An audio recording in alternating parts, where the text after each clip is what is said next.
Hi everyone, good afternoon. How are you? I have a word and I'm going to read from Isaiah chapter 61, verses 1 through 11. I love Isaiah. I really do. Isaiah is all about correction. If you want to be corrected and please go to Isaiah, but we know how that goes. But if you really truly want to be corrected, Isaiah is that prophet that will tear your behind up out the frame. Right. So here we go.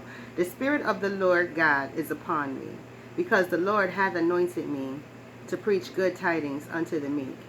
He hath sent me to bind up the brokenhearted, to proclaim liberty to the captives, and the opening of the prison to them that are bound, to proclaim the acceptable year of the Lord, and the day of vengeance of our God, to comfort all that mourn, to appoint unto them that mourn in Zion, to give unto them beauty for ashes. I love that part. The oil of joy for mourning, the garment of praise for the spirit of heaviness, that they might be called trees of righteousness, the planting of the Lord, that he might be glorified. I'm going to stop for a hot second. I just told you Isaiah was all about correction. And if you wanted to be corrected, Isaiah is definitely what you read. Let me tell you who Esaias is. It wasn't Esaias, right? It's Esaias. God named that cyclone after his prophet Isaiah. He calls him Esaias in the Bible, right? Isaiah's name is Esaias as well in the Bible. And you totally disrespected God sending his correction prophet back, right, with that tornado, right? Hurricane, whatever, with that hurricane. Yeah, he was a hurricane. He sent his prophet Esaias for correction in the form of a hurricane. Because how was Isaiah taken?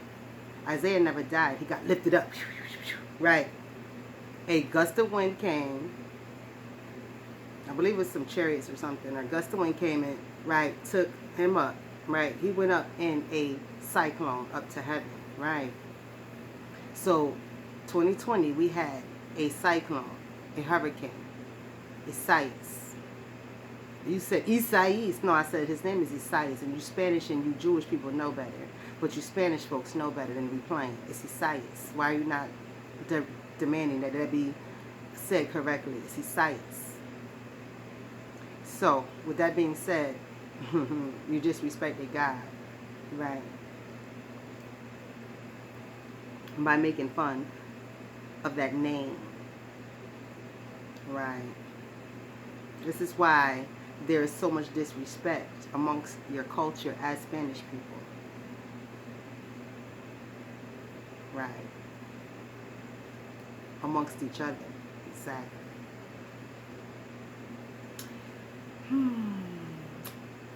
Verse 4.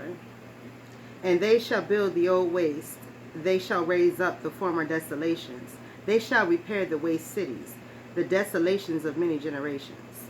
And strangers shall stand and feed your flocks, and sons of the aliens shall be your plowmen and your vine dressers. But ye shall be named the priests of the Lord. Men shall call you the ministers of our God.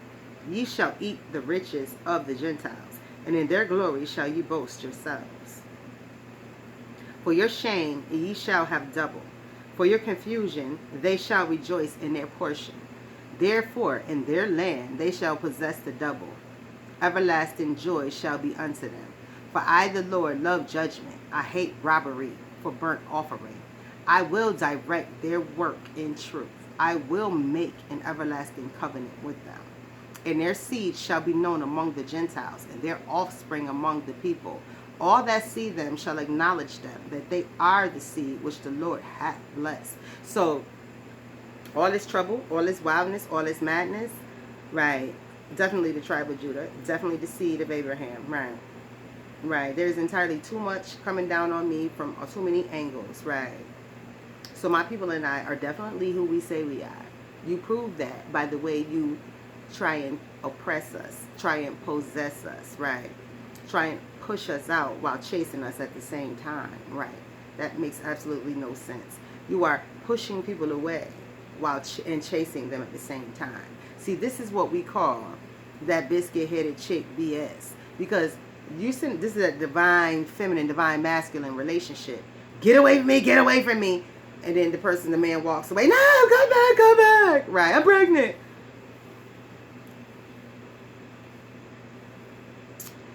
Verse 10, I will greatly rejoice in the Lord. My soul shall be joyful in my God. For he hath clothed me with the garments of salvation. He hath covered me with the robe of righteousness. As a bridegroom decketh himself with ornaments, and as a bride adorneth herself with her jewels. God says, when I come through, I come true. I come through beautiful, and I beautify you as well. When I come through as God, this is what you look like when I'm done. Right. Glorified, purified, and beautified. Glorified, purified, and beautified. That's what God says I do to you. I glorify you, I purify you, and I beautify you. Right. Absolutely. Right. Verse 11, last verse. For as the earth bringeth forth her bud, and as the garden causeth the things that are sown in it to spring forth, so the Lord God will cause righteousness and praise to spring forth before all the nations.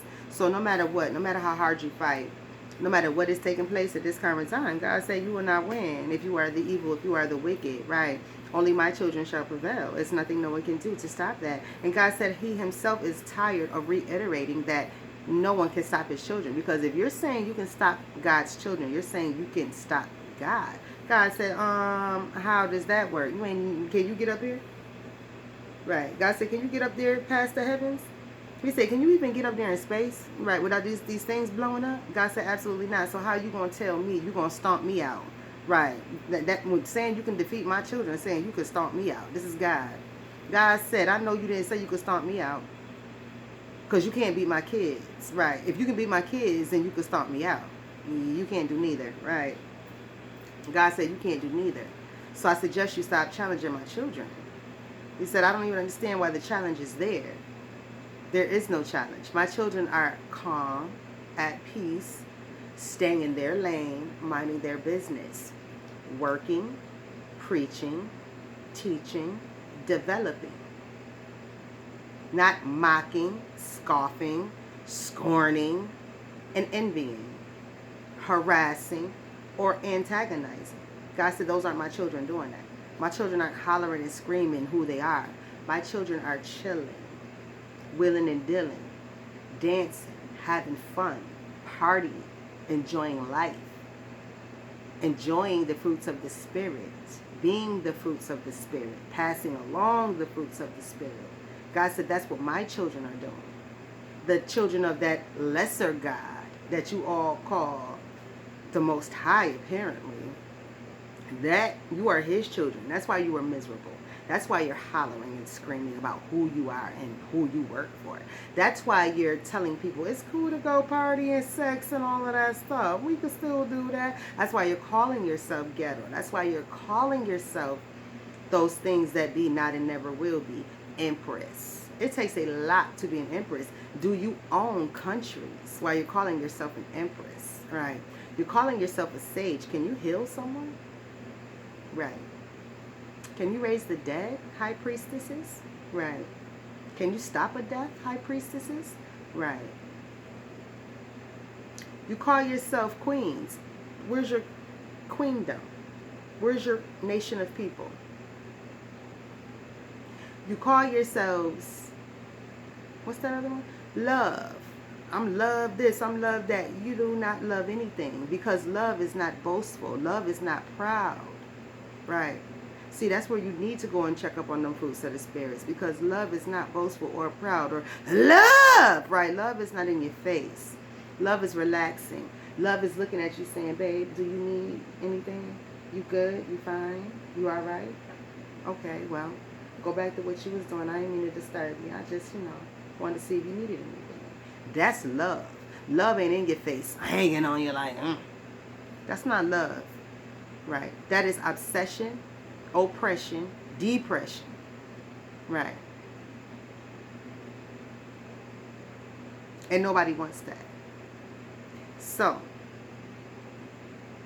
This was Isaiah 61, chapter 61, verses 1 through 11. Question your character. Question your character. For those who are not imps, question your character. Because I don't really talk to the imps. No, I don't talk to the imps. When I'm doing this is for, right, non-imps, right? Because they've already chosen that they don't care about God, and they're definitely not going to follow Jesus, right? That is that nation of people, right? They are a godless nation if they do not accept Jesus Christ. People forget that if you do not accept his son, you don't accept him, right? Right. They don't even see him as a prophet, right? Don't fall for that. They don't. Because if they saw Jesus as a prophet, they would still be following Christian teachings. Oh, right. So, with that being stated, all you do is follow trickery, confusion, and God is not the author of confusion. How can you say, I follow Jesus and Muhammad as all these prophets and things like that, but yet the way you live doesn't show that? Muhammad apparently was working, and I'm not talking about Elijah. Yeah, I'm not talking about that. I'm talking about Muhammad the prophet, that they call him Muhammad the prophet. He worked. He went from place to place working, getting money, right? Not swindling, not lying, right? Not telling jokes, not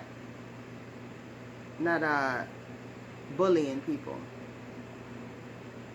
If you are talking about the Muhammad, that is the Muhammad, then that was an honorable person. I don't know what this Muhammad is that these people call themselves serving, but let me tell you something. Muhammad does not want to be served. He never wanted to be served. Muhammad served the people, right? A servant for God serves the people. They do not want to be served. They have to be taught how to be served. They have to be humbled and be taught how to be served. So a person who truly works for God ain't jumping out like, serve me. No, they're jumping out like, how can I serve you? How can I help you? They're not trying to work for other people. They're just trying to help serve the less fortunate, right? Serve those, dang it. They're trying to serve those who, right, cannot serve themselves, have a hard time serving themselves. That's what a true servant for God does. They want to serve, and then God has to humble them and teach them how to receive servitude, not just give it, right?